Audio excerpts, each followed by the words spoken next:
I still hear their voices at night. Some say it's only the wind, but I know the sound of laughter when I hear it. And I know the sound of quiet crying too. What I heard by the river years ago has never left me. This is not something I tell often, but maybe writing it here will ease me. When I was a boy, there was a young man named Jid. He wasn't the strongest or the richest, but he had a smile that made people trust him.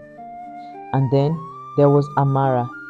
She was the kind of girl people noticed, not because of beauty alone, but because of her gentle way of speaking. When she laughed, even the birds seemed to pause. Everyone knew they liked each other. The way their eyes found each other during village gatherings was impossible to miss. But there was a problem that was older than both of them. Their families hated each other. Nobody remembered the true reason anymore. Some said it started with a fight over farmland.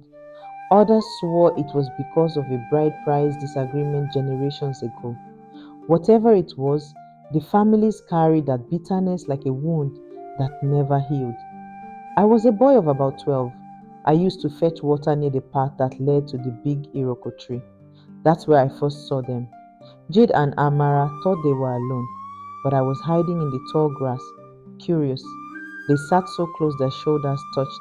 I remember how Jade whispered, "If love was a crime, then let them chain me forever." And Amara covered her face, laughing, telling him to hush. From that day, I began to notice them often. Always secret, always careful. They met when the moon was high or when the sun was just waking.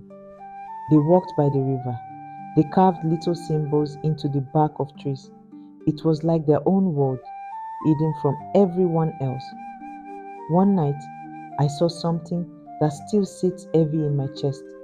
The moon was so full that the river looked like a mirror. They stood under the Iroko tree. Amara's voice shook when she said, "They will never allow us. My brothers already suspect." Jid held her hands, tighter than I had ever seen before. "Then let us leave," he said. "Let us go where no one knows our names. I can fish, you can trade. We don't need them." She hesitated, tears in her eyes. "If we go, we will be like ghosts to them."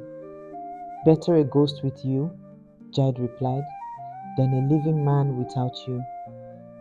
I was too young to fully understand, but I felt fear. Their words carried something final, like they were about to step off a cliff and never look back. The next morning, the village was noisy. Amara's brothers had caught Jide near the river. They beat him, calling him a thief of honor. I ran with the crowd and saw everything.